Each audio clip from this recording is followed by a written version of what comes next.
Okay, Carol, our next 4 techniques, you're going to teach us how to attach a treasure. Before we do that, can we go into a little explanation on what a treasure is? Well, a treasure is a little embellishment that could be any type of a shape. We have leaves, we have moons and stars and hearts, for example. We have little teddy bears and little snowmen. And they're just used, some are made of glass and some are made of crystal. They're just used to embellish different parts of the stitching. For example, this little moon that's hanging off of the end of this star. To attach treasures with no holes, we simply go up one hole of the perforated paper or the fabric and bring one strand of floss in a matching color around a treasure and back down.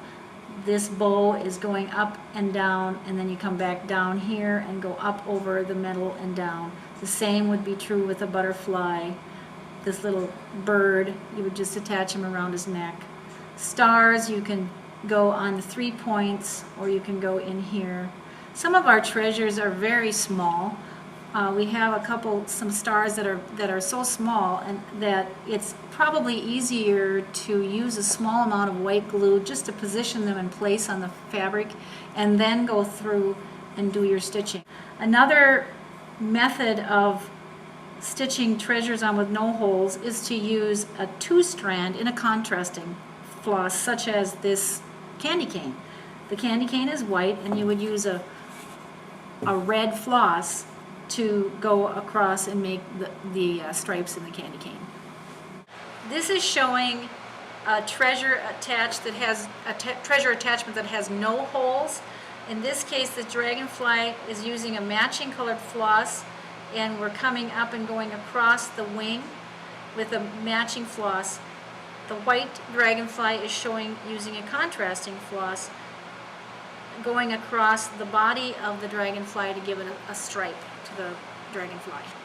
For treasures that have holes, you may use a single strand of a matching color floss. Some examples are of this little bunny. You come up through the hole of the treasure and down across, and then you go back up through the hole of the treasure and bring it across again. Or in case of a lot of our flowers, you can cross it over in 4. Then at that time you would be going through this hole 4 times. This leaf is following the pattern of the groove of the treasure itself. And here are 3 different examples of attaching leaves. This one would be good if the leaf is actually going to be dangling down, otherwise it probably won't stay in its position. This one is attaching in the front, and then this is attaching it in 3 ways in a more secure way. Or simply by coming up the hole, going around the treasure, coming up the hole again and going around the treasure if you have something dangling down. Here I'm going to show how to attach the little bee. I'm using a contrasting thread. This has 2 holes in it, and I'm using the contrasting thread to be the stripes of the bee. I've come up through one set of holes, and then I'll go down through the next hole and pull the thread through, and then you can split the thread to create the stripe in the bee. Another method of attaching treasures with holes is to use a bead.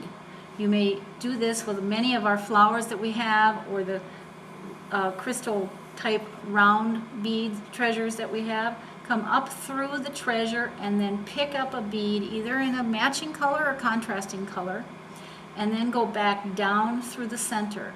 In this case, you would use a double strand of floss and a color that matches the bead, because that would be the part that would be showing the most. The same with this one, and the same with this one. Another method of attaching attaching treasures with beads is to use a dangling method, and that would be to take 2 beads or 3 or however long you want it to be, put on the floss, come through the treasure, and then go back up through the beads and then back up into your fabric or your paper. Or make a little necklace sort of looking thing where you can go pick up your beads, go through the hole of the treasure, pick up a bead, and then that bead will just kind of sit right in this little circle, and then pick up the other beads and go back through into your paper.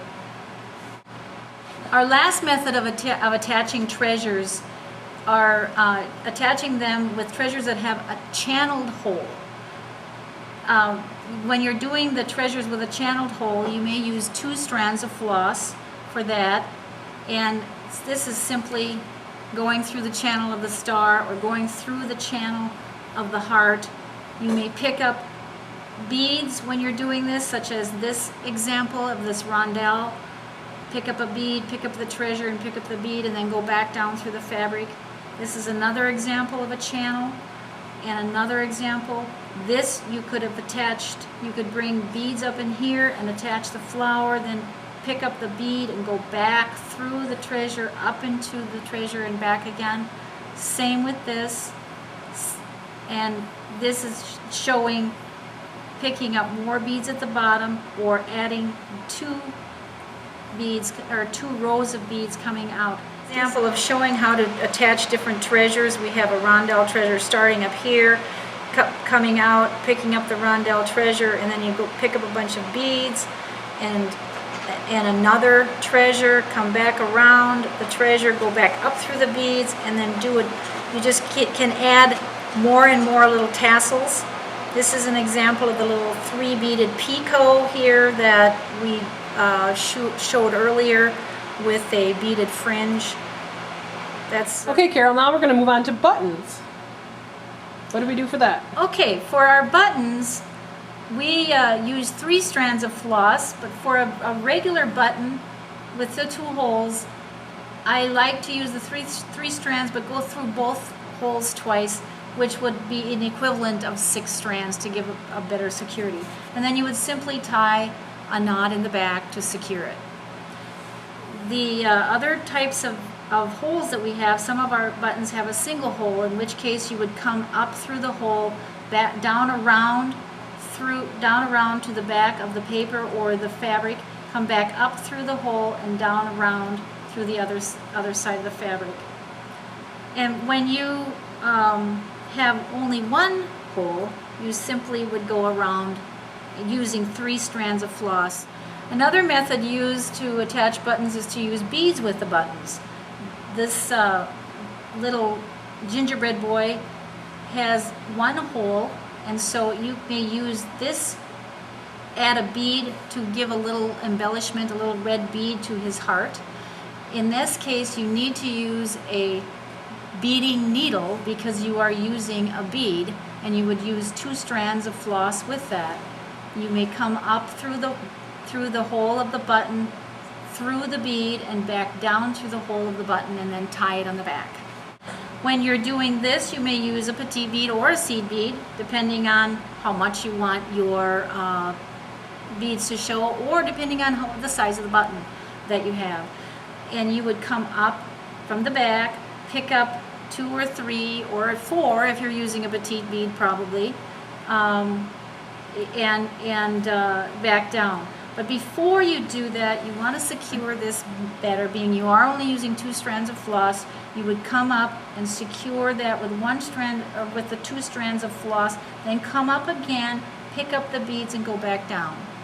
And then this is an example of attaching a button with beads. In this case, I would use a beading needle and 2 strands of floss. I have gone through the button once already with the floss, and then I have brought 3 beads onto the floss, and then I will go back down into the buttonhole and attach the button that way.